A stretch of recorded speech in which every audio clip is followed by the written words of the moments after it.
A new you comes from you setting actionable goals and targets.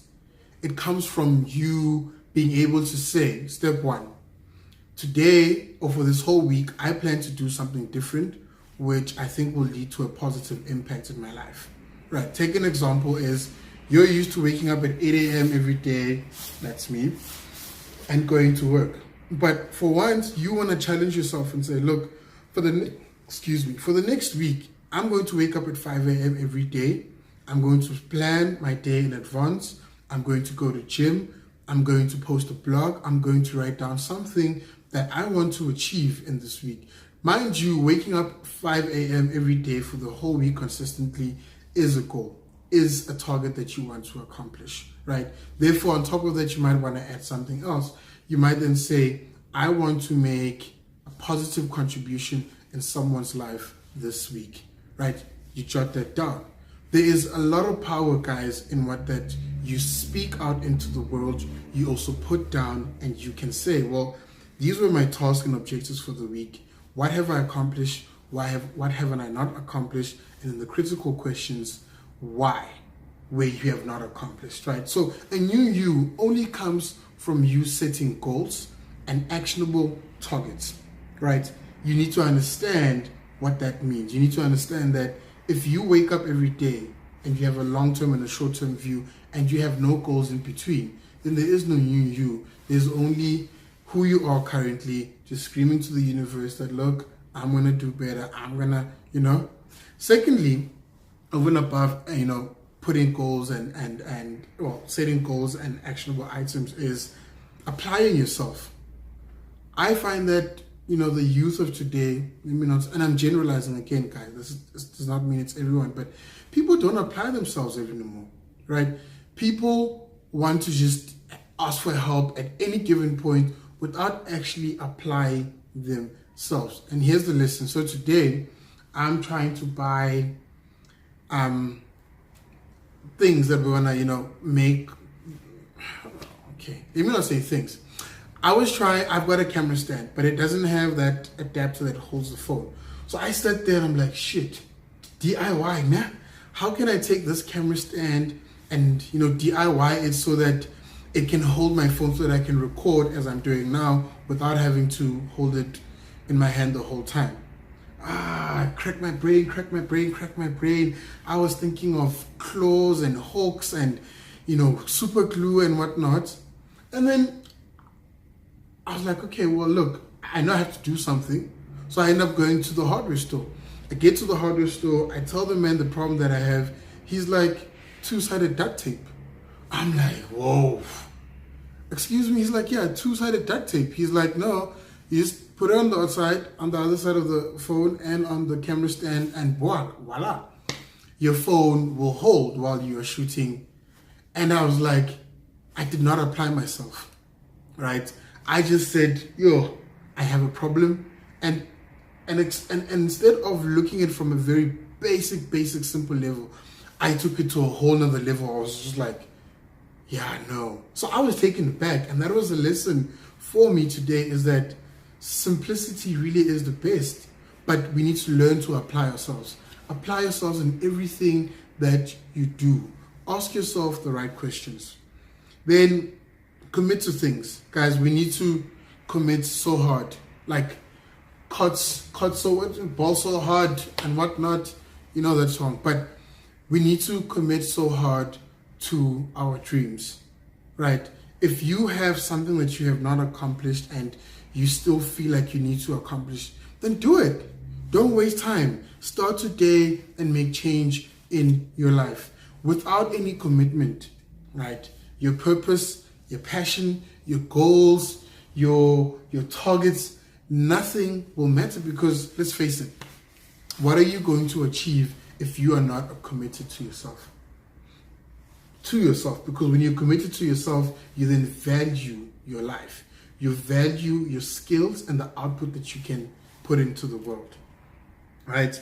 And then I think the one thing that also helps me along the way is, I've seen from one of my friends, she has a tattoo that's written is that, I think it says, Lord, give me the strength to accept the things that I cannot change.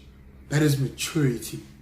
And that basically, for me, if I interpret it, just means that you need to know what you can do and what you can't do. You need to know when you are needed and when you are not needed. The things that are not for you to tackle in this world, you should not even begin to tackle, because that's the thing about purpose. Everybody has a role to play. You are stuck doing something that you shouldn't be doing, but that could be a lack of an identity or an existential crisis, because we're at that phase now. We just don't know why we're living anymore, and you've got a whole lot of people just walking around with, a lot of questions in their head. So yeah, I think for me, if I look at it, is a new you has more to do with how you look at life and less to how you actually say things. If you apply action every day, right, wake up. And I'm challenging you today to take that opportunity and do something for yourself, where you can set targets and realize that what you can do and what you can't do is totally up to you. And it all starts here, right?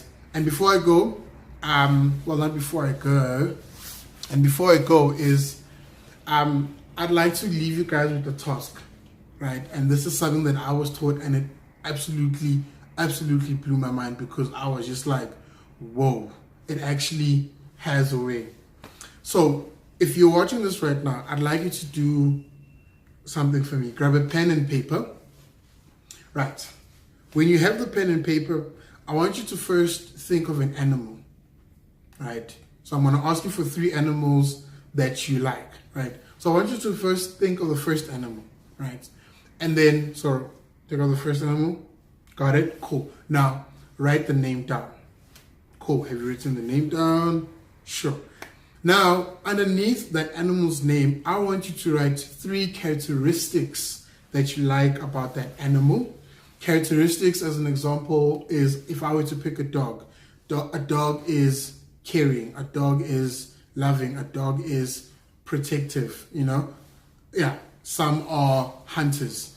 Those are characteristics that you love about the animal. So I want you to do that. So write down the first animal, and then underneath it, write down 3 characteristics that you like about that animal, right? Then you're going to do the same thing with the second animal. So when you're done with the first, think of the second animal, write the name down, and then again, underneath the name, write down 3 characteristics that you like about that animal. Got it? Cool. And then finally, the third animal, right? Think of your third animal. Take your time, don't rush, right? You can pause this video so you can do that. Write the third animal, and then underneath 3 characteristics that you like, and then you're done. Cool. Now, I'm just going to share to you why I said do that exercise. The first animal is, before I remember correctly, the first animal is who people think you are. So most of the time when people see you, they think those characteristics, they apply them to you, right? So not necessarily the animal, but the characteristics of the animal, right? So if I had written down a dog and it was loving, caring, and protective, then most people, when they see me, they would think that I'm loving, caring, and protective. So the first animal is how, in some way, people think or see you. The second animal is how you think you are. So it's how you think you actually are. So let's say you had chosen a snake. Snake is dangerous. A snake is, some are fast, some are, they've got strength, right? Like an anaconda. So then you would think that you're dangerous, that you are, obviously, you've got strength and you've got venom, right? So the second animal is that. And then lastly, the third animal is who you actually are right now. Who you are in everything that you've done in your life, in all the experiences you've gone through, you are that person, right? As an example, so if your third one was a lion, and you said a lion is powerful, correct? A lion is a leader, patriarchal, but correct. And a lion is very protective of its I don't know what's it called. Guys, a pride or just family, right? So the third animal is who you actually are. Those are the characteristics that you unwittingly, maybe you're not unaware. Again, self-awareness is those are your strongest characters that you appreciate and love about yourself. There's so many more, but you can definitely try growing and developing. And the funny thing is that the first animal might change because that's how people see you. And that just means, it's either whether you're happy with or you don't like it, totally up to you, but there is room for change. With the second animal as well, there is room for change because these are all thoughts. With the third one, I've come to believe that those ones are almost sort of like permanent characteristics that you love about yourself that will never change, but rather you will find more ways to grow and encourage so that they grow and become something totally bigger and better. So yeah, thank you guys for watching. I hope that last exercise gives you a sense of what I talk about when I mean we need to be self-aware as people before we can make any actionable insights or actionable decisions about our life. Right? Join me for part 2. Well, not join me, stick by for part 2 where we talk about identity and I share a bit of how I actually kissed a guy in my life and guess what? I actually liked it. Stay tuned. Check you guys next week. Thank you for watching.